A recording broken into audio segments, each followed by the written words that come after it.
Boa noite. Uma alegria para mim poder voltar a essa casa, que já me acolheu tantas vezes. Fazia um tempo que eu não vinha, né? Mas eu também. Mas é muito bom poder estar aqui, vim numa noite como essa, um frio, como a Paulinha falou, e aqui dentro se torna um calor humano, um lugar aconchegante, para que a gente possa poder refletir de alguma forma sobre essa doutrina tão maravilhosa, parte da prece também, pelo que nós fizemos agora. E eu sempre crio, invento, me inspiro nos temas, no que nós vamos conversar, no local e na hora da palestra. Eu espero que um dia isso não dê errado, né? Que eu chego na hora de falar, não tenho o que falar. Mas enquanto fazíamos a prece, ela fala da importância da doutrina espírita, o quanto ela nos elucida, o quanto ela nos faz progredir, né? E diante do que eu faço, do meu trabalho com a relação da psicografia, eu observo que nós ainda olhamos a doutrina espírita por um viés muito pequeno pelo que ela faz para nós como seres humanos. Acho que olhar para a doutrina espírita só como um ensinamento ou algo que é uma comunicação com pessoas que desencarnaram, limitar só diante do preparo ou conforto do desencarne de alguém, é muito pouco diante do quanto essa doutrina ela nos elucida, o quanto ela nos transforma, o quanto ela nos ensina, o quanto ela faz com que a gente busque se modificar cada vez mais. E essa mudança que ela traz para nós, assim como a prática do Evangelho, a gente buscar entender os ensinamentos de Jesus, todas elas são a favor do quanto nós somos capazes de amar.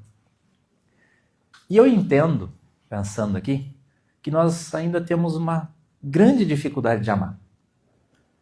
Uma grande dificuldade de compreender a vida como ela segue, né? Como a vida realmente é para nós. Porque nós gostamos de amar aquilo que é ideal, mas detestamos a ideia de ter que aprender a amar alguma coisa que vem na diversidade nos nossos caminhos. E aí, nós podemos pensar que nós vivemos muitos momentos e muitas espécies de luto sem necessariamente alguém ter que desencarnar para que isso aconteça.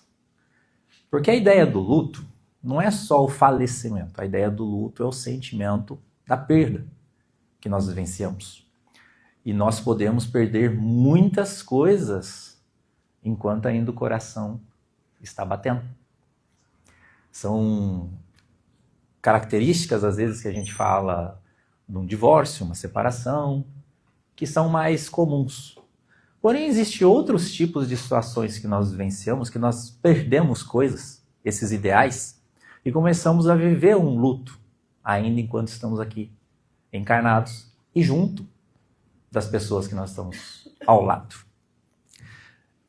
Recentemente eu estava numa sessão de psicografia, e uma pessoa lá, uma mãe amiga, ela estava fazendo lá seu depoimento, falando sobre a experiência que ela viveu, de serem espíritas, da filha ser criada dentro do centro espírita, e logo depois ela ter desencarnado, enfim, isso ajudou de certa forma, mas em momento algum extraiu deles a dor, a saudade, os sentimentos que esse momento envolve. E ela fez um comentário, que me veio agora, que tem a ver com isso que eu estou ligando. Ela falou que eles vivenciaram o luto do bebê perfeito. Porque no caso, durante a gestação, a Michelle e o Cris descobriram que a Maria Flor ela tinha síndrome de Down. E quando nós idealizamos, né, uma gestação, um filho, criar uma família, todo mundo vai para aquele comercialzão da margarina. Tudo lindo, maravilhoso, perfeito, todo mundo sorridente em volta da mesa, como manda o figurino. Porém, como eu falei, a vida ela é mestre em nos exigir coisas a mais. Então, naquele momento que se descobre que a filha vai demandar de uma atenção diferente, começa a viver a perda de muitas situações. A perda daquela perfeição, a perda de uma vida controlada, a perda da proteção, da idealização do futuro, do casamento, que eu falo, o filho está gestando, a gente já está vendo que faculdade que ele vai fazer. O que nós vamos comprar, o que nós vamos usar. A Rosane, lá, uma outra mãe lá também, ela está planejando ser vó. E o planejar ser vó dela envolve a filha dela, né? E ela fica o dia todo vendo roupa, o que meu neto vai usar. E a filha nem grávida tá. Então, veja que a gente vai criando expectativas na nossa vida do ideal, do perfeito. Mas quando alguma coisa vem pelo caminho e modifica isso, nós passamos a viver com uma frustração imensa dos nossos planos, dos nossos sonhos. Então, e durante a vida a gente pode perder por vários aspectos, né? A gente pode perder por doenças, a gente pode perder por algumas coisas por doenças que vão progredindo e degenerando as pessoas. Nós podemos perder, como se diz, né, para a vida, muitas vezes. Lá em Duartina a gente trabalha há muitos anos com assistências sociais e deparamos com um atendimento de pessoas, por exemplo, com vícios, com bebida, com droga, moradores de rua, pessoas assim em situação bem vulneráveis, e nós os acolhemos, buscamos tratar nas clínicas e tudo mais. E não é só o sofrimento daquela pessoa, mas nós vemos também o sofrimento de muitos familiares. Alguns que às vezes preferem abandonar, se distanciar, do que se transformar e tentar aprender uma nova forma de amar aquela pessoa. Porque o próprio luto do desencarne é isso, né? Por que a gente sofre tanto a ausência física das pessoas, mesmo sendo espíritas, mesmo tendo consciência da continuidade da vida, mesmo acreditando na eternidade, mesmo sendo cristãos? Porque a partida dessa pessoa da nossa vida frustra o ideal que nós tínhamos da presença dessa pessoa junto de nós. E aí começa o quê? Começa que eu não sei amar a pessoa sem ela estar fisicamente presente no meu dia. E essa transformação, essa exigência, faz com que a gente sofra.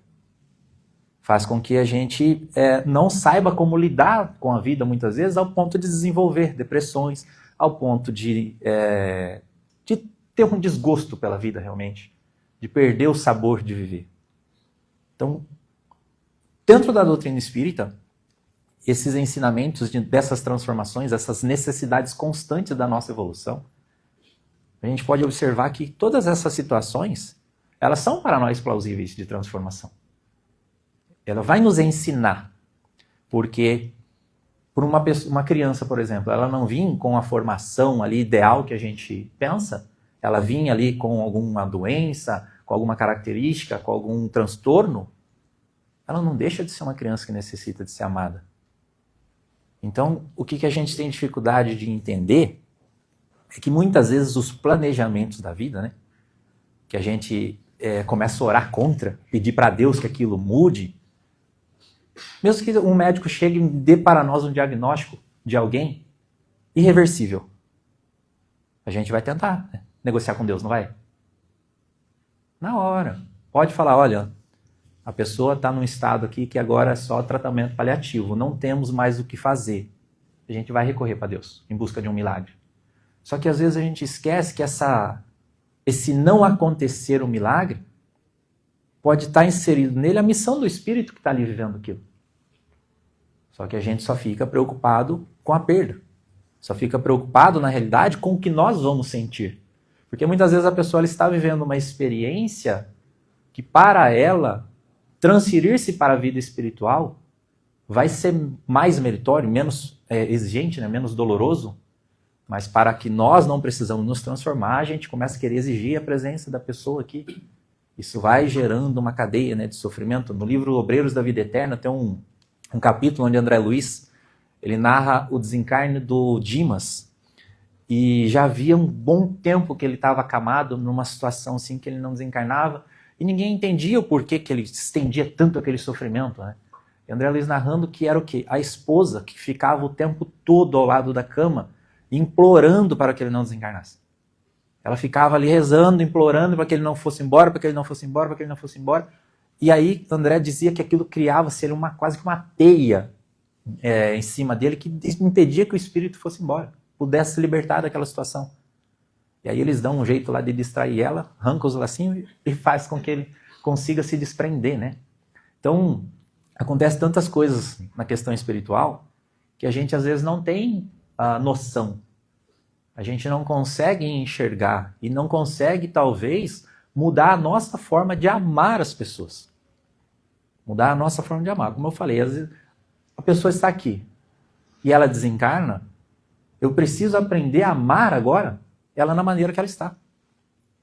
Se a pessoa, eu vou receber um filho na minha vida e ele não vai ter aquela perfeição, aquele ideal que a gente imagina, eu vou precisar me adaptar, aprender a amar ele daquela forma que ele vai estar. Se eu tenho alguém na minha família, por exemplo, que se perde em algum tipo de vício, de drogadição, por exemplo, eu vou ter que adaptar a minha maneira de amar ele naquela condição que ele está. De que forma que eu vou ajudar. Então vê que não é nada sobre a vida, é tudo sobre nós.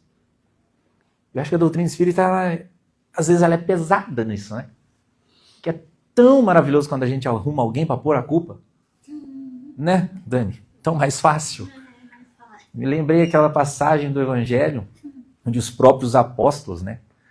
Onde tinha um cego de nascença e eles vão em Jesus e perguntam, de quem que é a culpa? E Jesus fala, não é de ninguém. Ele escolheu vir assim para que eu pudesse encontrar e curá-lo. Então não tinha culpados. Foi uma opção, uma missão. Então às vezes a gente pega e fala, olha, uma criança vai vir com alguma característica especial. Oxa, de quem que é? Ah, é a família do pai que tem problema, né? Ah, não, é a família da mãe. A gente vai buscar culpados. E esquece do olhar espiritual de que Deus é perfeito. Um ser perfeito não faz coisas imperfeitas. Então, se alguém nasce com qualquer característica que seja, essa característica é perfeita para a necessidade do espírito. A gente esquece, né, que nós precisamos experimentar algo. Então, dentro aqui a gente, vamos pensar, do cego. Você nasceu com a deficiência da visão. Deficiência, déficit de eficiência. Então, ele tem a visão que não é eficiente quanto a das pessoas normalmente. Mas, talvez para o espírito encarnado ali, essa deficiência seja uma baita de uma eficiência espiritual para aquilo que ele precisa curar dentro dele. Então, quando alguém vai reencarnar ou desenvolve durante o caminho alguma coisa física, alguma doença, alguma patologia, uma dificuldade, o que quer que seja. O que quer que seja. Não passa-se de uma deficiência, mas sim uma eficiência por o espírito estar ali encarnado. Ele precisa vivenciar aquilo. Muitas vezes a gente esquece, né? A ideia do amor.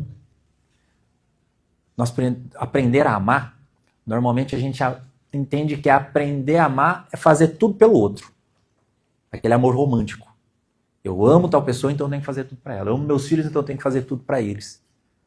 Só que nós esquecemos que esses meus filhos, eles são espíritos também, têm as necessidades dele. Então, se eu estiver fazendo tudo para ele, eu estou limitando ele de aprender as coisas. Aquela ideia do casulo da borboleta, né? A borboletinha está lá, dentro do casulo. Ela começa a sair. Se a gente vai lá e vamos ajudar ela para sair aqui, para não fazer força, o que ela vai fazer? Ela vai morrer. Porque ela não vai fortalecer as suas asas, ela não vai poder viver da maneira que ela deveria viver. Por quê? Porque alguém foi lá e impediu que ela fizesse o que ela precisava passar. A metamorfose, ela é dolorosa, ela é exigente, ela leva tempo, ela exige esforço. Então o espírito, ele está sempre nessa metamorfose. Entender, né, essa ideia de que todos nós precisamos passar por situações na vida para que a gente possa aprender realmente a amar, um amor em diversidade, amar as pessoas como elas são, né, e não como nós desejamos que elas sejam para nós. Outra coisa, eu vivi isso uma parte até com o tempo da minha avó e vejo tantas situações acontecem, por exemplo, dessas perdas que nós vivemos durante a vida. E adiantamos o momento do luto, não por ignorância, não por fragilidade, mas por amor realmente, mas esse amor de não conseguir mudar a forma de amar. Quando na nossa vida, por exemplo, nós temos pessoas que desenvolvem doenças degenerativas que acabam ficando acamadas por um bom tempo.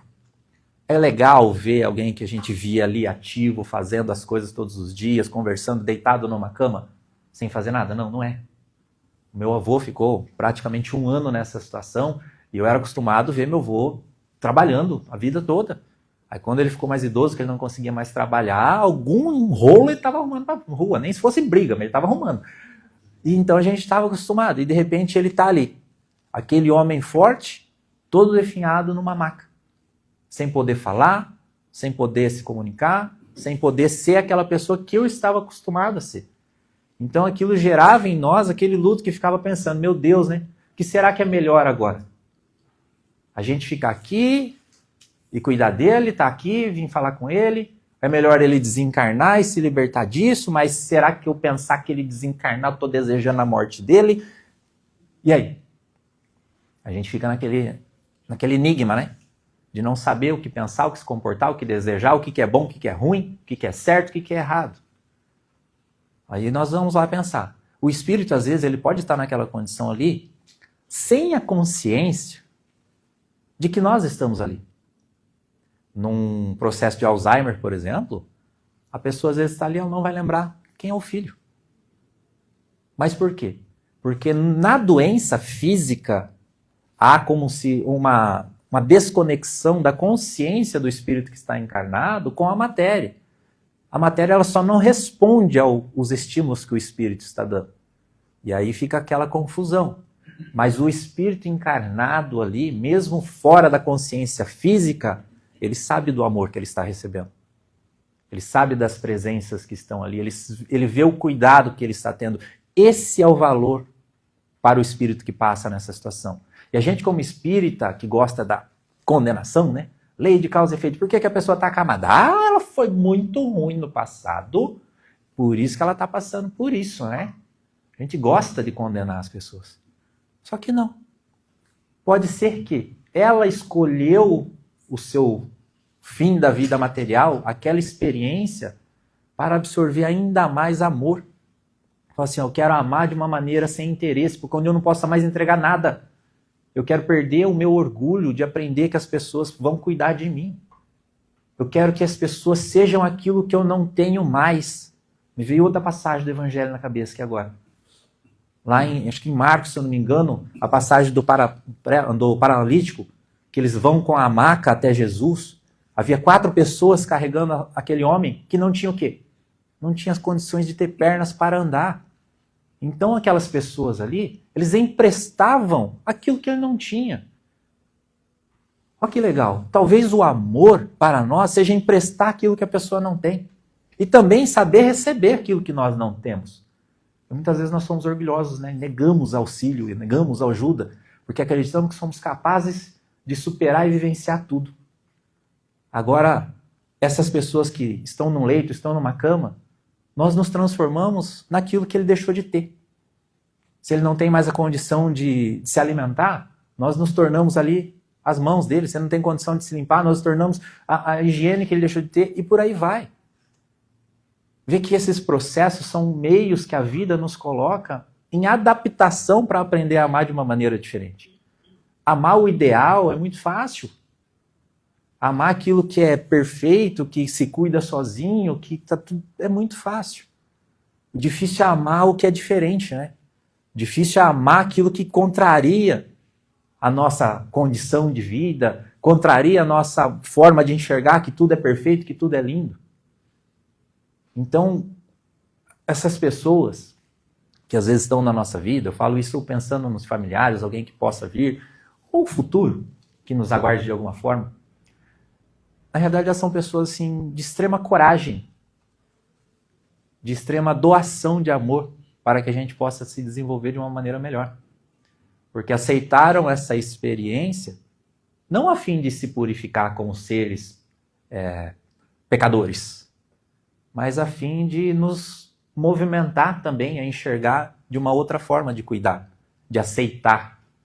A gente tem mania de aceitar só o que é fácil também, né? Agora, o aceitar, às vezes eu falo, não, tem que aceitar. Eu falo, aceitar fica muito estranho. A gente precisa compreender, né? Então nós passamos a compreender a situação que essas pessoas estão vivendo. E entender que elas necessitam desse amor, desse cuidado, desse afeto que nós podemos desenvolver com a vida. Então, olha o quanto que a doutrina espírita, né? Ela é ampla em todos os sentidos da vida. Basta com que a gente pare de enxergar fenômenos e veja a mensagem que está por trás disso. E a evolução da própria doutrina, ela faz isso. Porque lá atrás era a mesa que bagunçava, né? Aí a gente ficava, ó, a mesa. Aí Kardec falou, não é a mesa, tem alguma coisa por trás dessa mesa aí, porque mesa não pensa. Aí começaram o quê? As manifestações mediúnicas. E fenômenos físicos, efeitos físicos, e reuniões, e aquela coisa tal. Ah, legal. Só que eu acho que já chegou um tempo também da gente começar a olhar para esses efeitos mediúnicos de uma forma diferente. Porque a Clara, minha orientadora espiritual, fala, médium não é mesa para ficar fazendo barulho. O médium precisa desenvolver a consciência, entender a continuidade da vida e trabalhar entre as próprias pessoas que estão aqui, um para o outro. Porque tem médium que é excelente em cuidar de todos os espíritos que trouxeram até ele, mas não consegue se relacionar com quem mora dentro da mesma casa. Que porcaria de mediunidade que é essa? Então, pelo viés da doutrina, a gente vai nos aproximando e entendendo que, independente da situação, Deus está em tudo. Recentemente, a Clara me deu um pensamento, uma analogia, eu já repeti umas 40 vezes já, né, Marco? O Marco que me acompanha, está por tudo lá, já cansou de ouvir. Mas ela falou uma coisa que foi tão profunda, tão bonita, que hoje dá para entender de uma outra forma também a mensagem. Ela usou o trecho de Marcos, Mateus e Lucas, do Evangelho, onde fala da tempestade no barco. E até então lá eu falei sobre fé. Aqui já dá para pensar também na fé, na presença. Mas os apóstolos, eles escolheram entrar no barco. Por quê? Porque eles queriam seguir Jesus. A tempestade que aconteceu, eles não planejaram. Por quê? Porque na cabeça deles, o ideal para seguir Jesus era montar no barquinho e paz, só vai. Só que chegou lá no meio do mar, lá onde eles estavam, o tempo mudou. E nenhum deles estavam pensando, planejando aquilo na vida deles. Eles começaram a entrar em desespero, pedindo para que Jesus fizesse alguma coisa. E Jesus estava ali, dormindo. Mas ele estava ali. E talvez o silêncio do Cristo fosse algo que fizesse nós ouvirmos a própria consciência do que aquela tempestade estava trazendo. Fala assim, talvez o Jesus não estava quieto, falou assim, te vira. Não. O silêncio de Deus na nossa vida é para mostrar para nós o quanto nós somos fortes e capazes para resolver aquilo que a gente implora para Ele fazer por nós. Da mesma forma que é muito legal, é muito mais fácil arrumar quem pôr a culpa, é mais gostoso ainda na vida ter quem resolve os nossos problemas. E você lembra quando eu falei agora há pouco sobre os filhos? O amor não é fazer por eles. O amor é dar força para que eles entendam o que eles são capazes de fazer. Porque em alguma hora da nossa vida nós iremos nos separar. E quando a gente não estiver junto para cuidar, para fazer, para resolver? O que vai sobrar para eles? Então, enxergar a vida por um viés maior, do ensinamento que ela realmente é, faz com que a gente deixe de pensar que tudo na vida precisa trazer um sofrimento para que as coisas aconteçam, desenvolvam. A gente tem a ideia da morte ser algo negativo, ser ruim, essa separação física ser algo ruim, negativo. Agora, se é algo ruim, Deus é ruim junto, porque Ele colocou isso na vida de cada um de nós. A morte é um momento certo da encarnação. Agora, e esse intervalo antes dela? A vida é um momento certo para todos nós? Nós temos certeza que nós estamos vivendo aquilo que nós viemos aqui para viver? Ou nós estamos tentando fugir das dificuldades que a vida está nos colocando? Porque é difícil, né? Quando algum problema acontece na nossa vida, a gente parar, sentar, separar e falar assim, pera lá, vamos ver o que isso aqui quer me ensinar. Não, a gente quer se livrar daquilo quanto antes. Qualquer coisa que seja, por melhor que seja a fé do espírita, ele quer barganhar com Deus ainda. Você vai no médico, fala assim, olha, apareceu uma mancha aqui, ó, teu exame. Parece que você está com câncer. Aí você fala, lascou. O que você faz? Procura um centro de tratamento de cura, na hora. Aí você vai. Aí chega lá no centro de tratamento de cura, o que você faz? Você pede para São Bezerra de Menezes te livrar daquilo lá. Em momento algum você para pensar, será que eu vou me amar nessa nova versão? Será que eu vou conseguir conviver comigo mesmo com algo exigindo espiritualidade de mim? Porque, como eu falei, se amar na perfeição, no ideal, o gratiluz, né? O espírito é gratiluz, que é tudo bonitinho, é fácil. E ser grato a Deus quando o negócio está dando errado? Porque lá no Evangelho, o tal do Jesus, ele fala, em tudo dai graça. E tudo é tudo. Ele não falou assim, ó, em tudo que der certo, dai graça, o que não for legal, você dá de desgraça, né? Não, ele fala, em tudo dai graça. E a gente consegue ser grato na vida com tudo? A gente consegue ser grato na vida com as dificuldades, com os problemas, com os perrengues, onde falta ali, né, o centavo para cumprir com o boleto naquele dia? Não consegue. Por quê? Porque ainda estamos aprendendo. Tem algo de errado disso? Não. Não tem nada. Eu falo que a ideia do espírita de desencarnar pleno e feliz para ir direto para o nosso lar, para nunca mais precisar reencarnar na Terra, faz com que ele sofra. Faz com que ele se frustre. E aí a gente passa a ter, na nossa vida, nem a morte ideal para nós mesmos. Porque esse medo que nós temos, parece que de reencarnar, de encarar a vida novamente, de ter que passar por exigências, faz com que a gente queira atropelar os nossos problemas aqui, ao invés de resolvê-los. Porque se eu passar por uma encarnação fugindo dos meus problemas e tornar minha vida uma longevidade, né? Desencarnar com 80 anos, falando, não, cheguei, né? E aí, mas eu fiz alguma coisa realmente? Em algum momento eu parei, busquei ser alguém melhor, enfrentar os meus problemas, aprender com eles, né? O Edgar Miguel, ele fala um negócio que eu achei sensacional. Ele falou, quando você tiver um problema, senta na mesa com ele, toma um café com ele. Você já senta aqui, tá, por que você está na minha vida, problema? Eu falei, meu Deus do céu, né? Eu falei, nunca que eu passei na minha cabeça pensar algo assim. E é justamente isso. O que cada situação quer me mostrar. Porque se Deus permitiu acontecer comigo, é porque aquilo precisa estar na minha vida. Algo dali eu preciso aprender a extrair. Eu acho fantástico a ideia do espiritismo, da doutrina, de enxergar a vida de uma forma muito maior do que só viver e desencarnar e reencarnar. De só a gente pensar que o desenvolver nosso aqui é estudar mediunidade e ficar fazendo barulho, como falei, né? É para desenvolver a consciência que nós temos. É para mudar nossa visão da perfeição. Que a paz é tudo perfeito, a paz é o lugar lindo, maravilhoso, com cisnes e coisa e tal. Não é. O entendimento que eu tenho de paz, eu lembro disso quando eu estava fazendo o meu preparatório, né, do trabalho da psicografia. E no começo eu escrevia de madrugada, porque era o momento que meus filhos dormiam.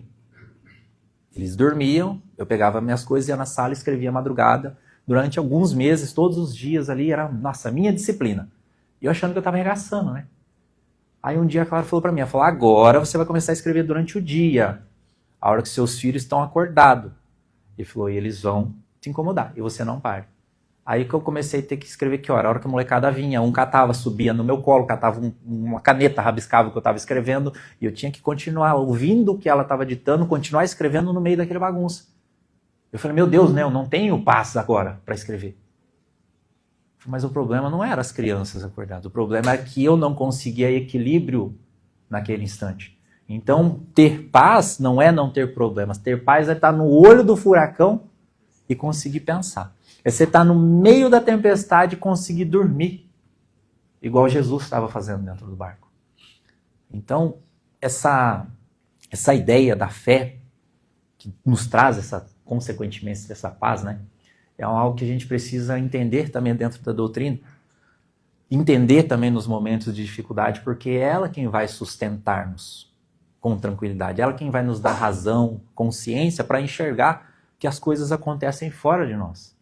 Lá naquele mesmo trecho do Evangelho, do barco, quando os apóstolos estão em desespero, né?